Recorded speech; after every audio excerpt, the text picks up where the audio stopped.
Hello दोस्तों, आप सबका स्वागत है मेरे यूट्यूब चैनल ओरेकल इन हिंदी में। दोस्तों, आज से हम ओरेकल डेटाबेस आर्किटेक्चर पे एक सीरीज़ लेके आ रहे हैं, जहाँ पे हम आर्किटेक्चर के हर एक कंपोनेंट को डीपली एक्सप्लेन करेंगे।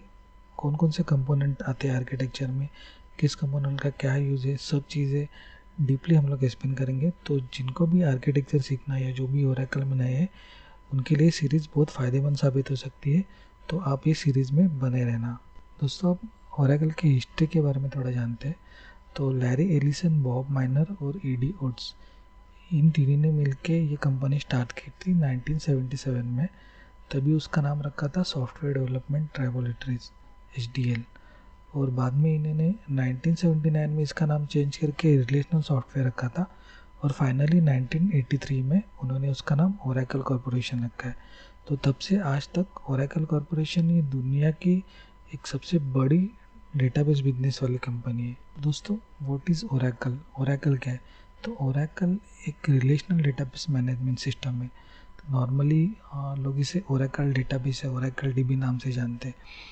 लेकिन ये रिलेशनल डेटाबेस मैनेजमेंट सिस्टम मतलब क्या है? तो रिलेशनल डेटाबेस मैनेजमेंट सिस्टम एक प्रोग्राम है जिसकी हेल्प से हम लोग रिलेशनल डेटाबेस क्रिएट कर सकते हैं, अपडेट कर सकते हैं। यानी कि ये रिलेशनल डेटाबेस मैनेज करने के लिए हम लोग ये प्रोग्राम यूज़ कर सकते हैं। अगला क्वेश्चन है दोस्तों, व्हाट इज़ डेटाबेस? तो database is a collection of information organise systematically in the forms of rows and column so that it can be easily access, manage and updated. मतलब कोई भी इंफॉर्मेशन है, मतलब फॉर एग्जांपल किसी company की information या किसी बिजनेस की इंफॉर्मेशन है, या किसी मतलब कोई को स्कूल की इंफॉर्मेशन, स्कूल के स्टूडेंट की मतलब कौन से भी टाइप की इंफॉर्मेशन जो सिस्टमेटिकली अरेंज की गई है रोज एंड कॉलम के फॉर्मेट में, ताकि हम उसे इजीली एक्सेस कर पाए, इजीली मैनेज कर पाए और इजीली उसको अपडेट कर पाए। ठीक है, तो ये अपडेट करने के लिए हम लोग नॉर्मली एसक्यूएल लैंग्वेज यूज़ करते हैं। तो एसक्यूएल लैंग्वेज का मतलब क्या है? SQL is a structure query language. इसका फुल फॉर्म है स्ट्रक्चर क्वेरी लैंग्वेज। तो ये लैंग्वेज यूज़ होती है डेटाबेस से कम्युनिकेट करने के लिए। तो ये लैंग्वेज से हम लोग डेटाबेस में कोई भी कमांड दे सकते हैं, कुछ हमें सिलेक्ट करना है या कुछ डिलीट करना है, अपडेट करना है, तो एसक्यूएल लैंग्वेज से हम लोग डेटाबेस को कम्युनिकेट कर सकते हैं। अगला पॉइंट आता है दोस्तों, हमें डेटाबेस क्यों चाहिए? तो उसके लिए हमें कुछ पॉइंट मेंशन किए। तो फर्स्ट पॉइंट है परमानेंट स्टोरेज। तो हमें कोई भी डेटा परमानेंटली स्टोर करने के लिए डेटाबेस चाहिए। नॉर्मली कैसे हम लोग कुछ एक्सेल में सेव करते हैं तो उसकी लिमिट है 60,000 रोज ही हम लोग एक्सेल में सेव कर सकते हैं एक शीट में। लेकिन डेटाबेस में ऐसी कुछ लिमिट नहीं है। तो परमानेंटली स्टोरेज एक फर्स्ट पॉइंट हो गया अपना। उसके बाद है बेटर सिक्योरिटी।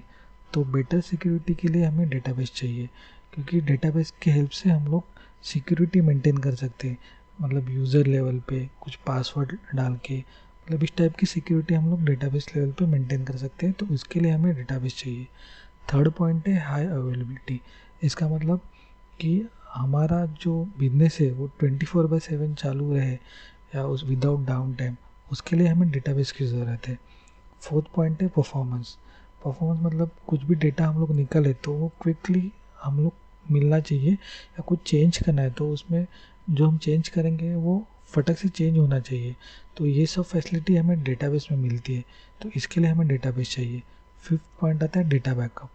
तो डेटाबेस में हम लोग डेटाबेस का बैकअप ले सकते हैं, ताकि वो फ्यूचर में जाके हम यूज़ कर सकते हैं। कुछ किसी ने कुछ गलती से कुछ टेबल ड्रॉप किया या डिलीट किया, तब हम उसे डेटाबेस बैकअप से हम लोग उसे रिस्टोर कर सकते हैं। तो ये सब चीज़ों के लिए हमें डेटाबेस की ज़रूरत है। तो दोस्तों, ये है अपना ओरेकल डेटाबेस आर्किटेक्चर का डायग्राम। तो यहाँ पे मैंने दोस्तों सब मेन कंपोनेंट लिए जो भी मैंडेटरी है। तो इसमें से आपको पता चल जाएगा कि कौन कौन से मैंडेटरी कंपोनेंट है। और यहाँ पे मैंने कलर कोडिंग से ये मेंशन किया है कि कौन से कलर में कौन सा कंपोनेंट है। जैसे कि आप देख सकते हैं कि ये लाइट ब्लू जो कलर है, इसमें डेटाबेस सर्वर है। मतलब ये जो दिख रहा है आपको, ये पूरा डेटाबेस सर्वर है।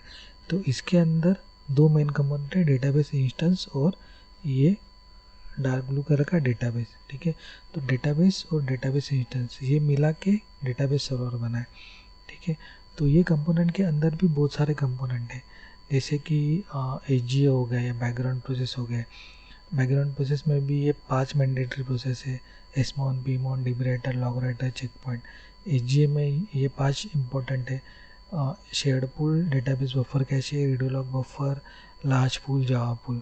वैसे डेटाबेस में 3 मैंडेटरी फाइल है, data file, control file, redo log file. तो आगे आगे हम लोग जाके ये हर एक कंपोनेंट के हर एक छोटे छोटे कंपोनेंट को एक्सप्लेन करेंगे। तो मैं आशा करता हूँ कि दोस्तों कि आपको ये वीडियो अच्छी लगी रहेगी, इंट्रोडक्टरी वीडियो। तो नेक्स्ट वीडियो से हम लोग हर एक कंपोनेंट का क्या यूज़ है, उसके कैरेक्टर क्या है, ये सब एक्सप्लेन करेंगे। मेरे साथ आखिरी तक बने रहने के लिए धन्यवाद दोस्तों इस चैनल पे मैं ओरेकल के रिलेटेड नए नए वीडियो लाते रहता हूँ। तो जो भी ओरेकल में नए हैं या जिनको भी ओरेकल सीखना है उनके लिए चैनल बहुत फ़ायदेमंद साबित हो सकता है। तो दोस्तों आज की वीडियो आपको कैसी लगी आप ज़रूर कमेंट करके बताइए मुझे। और अगर आपको आज की वीडियो से कुछ भी नया सीखने को मिला रहेगा तो ज़रूर इसे लाइक कीजिए, मेरे चैनल को सब्सक्राइब कीजिए। और अगर आपके कुछ सवाल होंगे या कुछ सजेशंस होंगे तो आप कमेंट बॉक्स में कमेंट कीजिए, मैं ज़रूर उसका रिप्लाई दूंगा। तो मिलते हैं दोस्तों अगले वीडियो में, तब तक के लिए नमस्ते।